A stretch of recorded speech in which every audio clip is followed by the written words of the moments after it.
In the soft glow of his Seattle home office, James, a 38-year-old architect, traced the final lines of a client's dream home, his pencil a quiet extension of his steady heart. The man who'd built a life with Caitlin, his wife of 10 years, found solace in crafting spaces for others. His phone shattered the stillness, buzzing with her name. Her voice, fractured by sobs, clawed through the line. "James, I've been robbed," she wept, recounting a Portland business trip turned nightmare. A shadowed figure snatching her purse, stealing her cash, her wedding ring, and the diamond earrings he'd gifted for their 10th anniversary. The words landed like blows, her distress tightening his chest as if bound by invisible chains. "Are you hurt? Are you safe?" he pressed, his grip on the phone white-knuckled. Caitlin assured him she was unharmed, just shaken, her phone overlooked in her back pocket. She'd filed a police report, she said, though the officers offered little hope of recovery. She'd stay in Portland for work, she added, her voice trembling yet oddly composed. James urged her to stay safe, promising his support, but as he hung up, a splinter of doubt lodged in his heart. Her tears carried a strange cadence, almost rehearsed. He dismissed it, blaming shock, but the unease lingered, sharp and unyielding. Over the next few days, James tried to anchor himself in his blueprints, but Caitlin's call haunted him.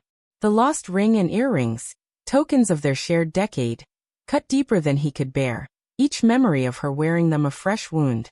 He called to check on her, and her voice, now steady, spoke of work meetings and insurance claims. Her resilience, once a source of pride, felt distant, almost performative. Why no mention of the police report's details? Why was she so unshaken now? Trusting her independence, James gave her space, clinging to their bond. Caitlin had always balanced her marketing career with ease, a force he admired. For days later, she stepped through their door, her confidence a balm to his frayed nerves. Her arms wrapped around him, warm and grateful, but over coffee he noticed a golden tan kissing her skin. An anomaly for a trip consumed by meetings. "Portland was sunny," she said with a breezy laugh. "I took walks to clear my head." Plausible, yet her radiance after a robbery sparked doubt. Shouldn't trauma linger? When he asked about the police report, she waved it off, insisting she'd handled it. Her nonchalance built a subtle wall, one he felt but couldn't name. That evening, as she sifted through emails, her fingers swift across her laptop, James watched from across the room. She mentioned another trip, a 10-day client pitch. He nodded, but his mind churned. Why so quick to travel again? Her independence, once a comfort, now felt like a shield. The next morning, a call shattered his fragile trust. A polite voice from Seaside Haven, a luxury Portland resort, reported a men's watch left in Miss Caitlin's suite. James froze. She'd mentioned no resort, only a budget hotel. The dates matched her robbery trip. "Are you sure it was her?" he asked, voice taut. The employee confirmed her check-in, adding, "It's quite expensive." James thanked him, his pulse racing. A men's watch? A resort? The pieces didn't align. The doubt, once a flicker, now burned, impossible to ignore. James paced his office, blueprints forgotten. Caitlin was due back from her latest trip in 2 days, and he needed answers. He called her marketing firm, expecting routine confirmation. The receptionist's words hit like a stone. "Caitlin hasn't worked here since January. 4 months ago." She'd left daily, laptop in hand, spinning tales of client pitches. Where was she going? His fingers trembled as he opened their joint bank account online, a task he'd left to her. Transactions revealed a pattern. Small withdrawals, $150, $100, siphoning thousands over months, none tied to her usual expenses. His breath caught. Was she funding a secret?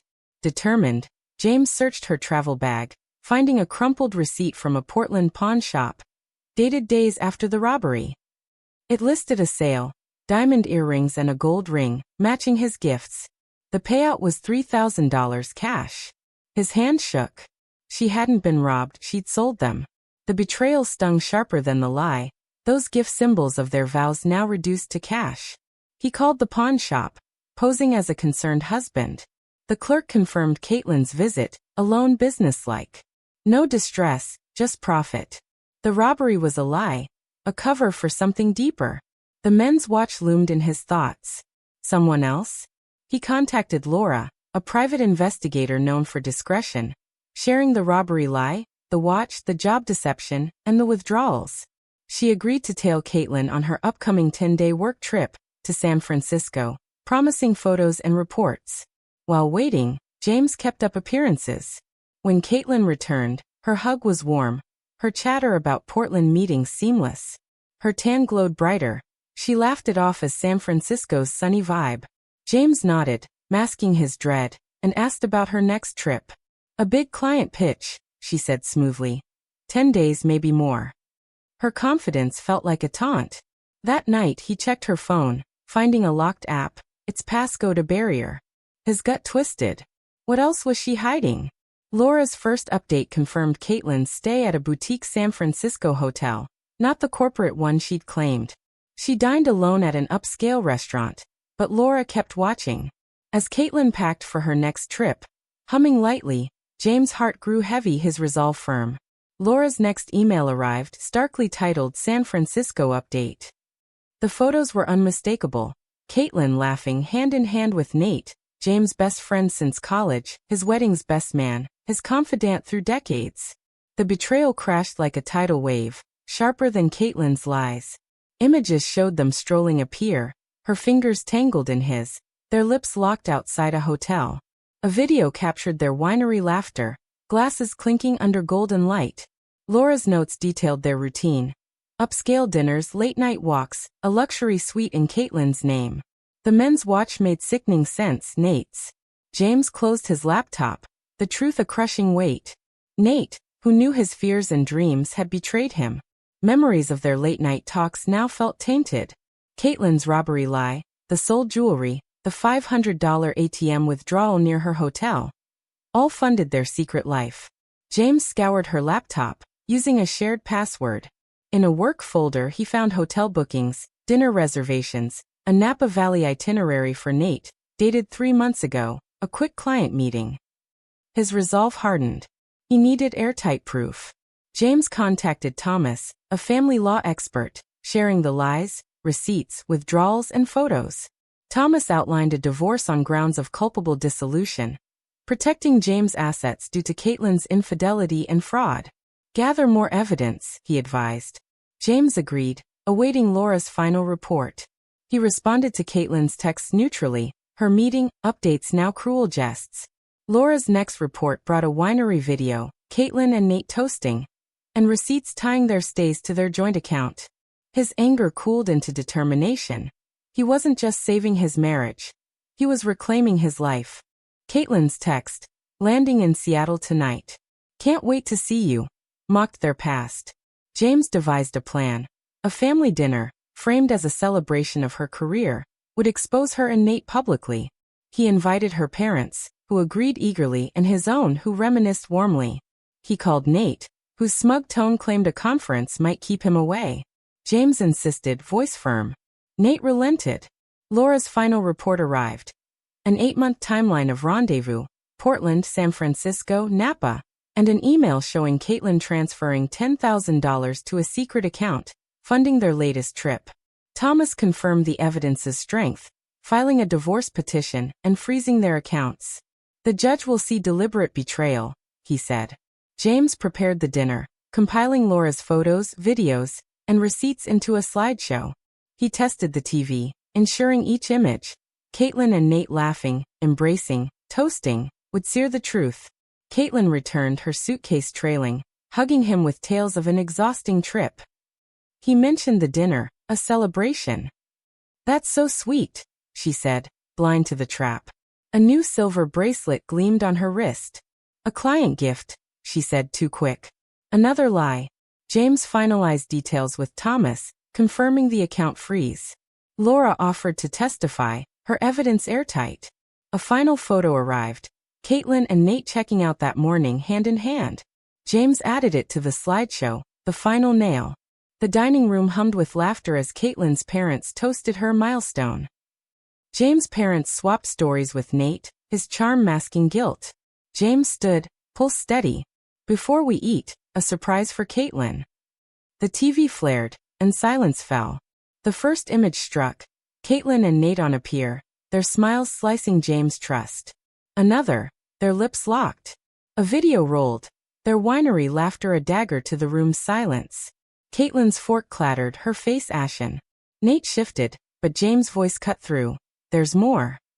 Receipts flashed. Pawn jewelry, hotel bookings, $10,000 siphoned. The final image, their morning checkout, sealed their guilt. Caitlin stammered. It's not what it looks like, her voice crumbling. Nate stood, mumbling about air, but James' father blocked him. Sit down. You owe us an explanation. Nate sank back, eyes averted. Caitlin's parents stared, pride shattered. James' mother clutched her husband, tears brimming. James let the images speak. You lied about the robbery, your job, our money, he said to Caitlin. And you, to Nate. Betrayed me after 20 years. Caitlin's hands covered her face.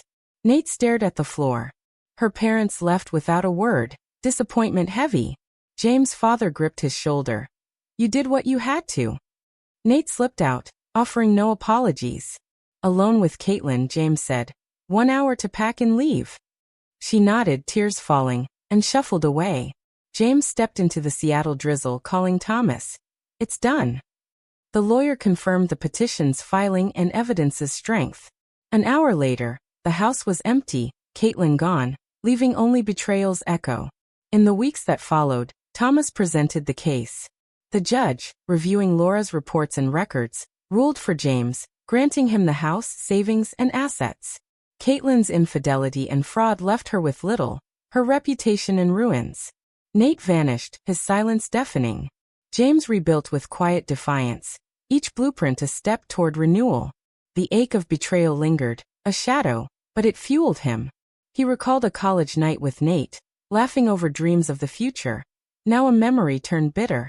Yet James pressed on. On a mist-drenched Seattle trail, he joined a hiking group, their laughter mingling with the rustle of pines. As he crested a ridge, the skyline shimmering below, the weight of loss lightened, his steps steady. The house, once their shared dream, became his sanctuary, filled with designs of possibility. One evening, sketching a new project, his phone buzzed, a client's thank you note. James smiled, his heart his own again. Caitlin and Nate's betrayal had fractured his trust, but not his spirit. He hadn't just survived. He'd forged a new beginning, his dignity a quiet triumph.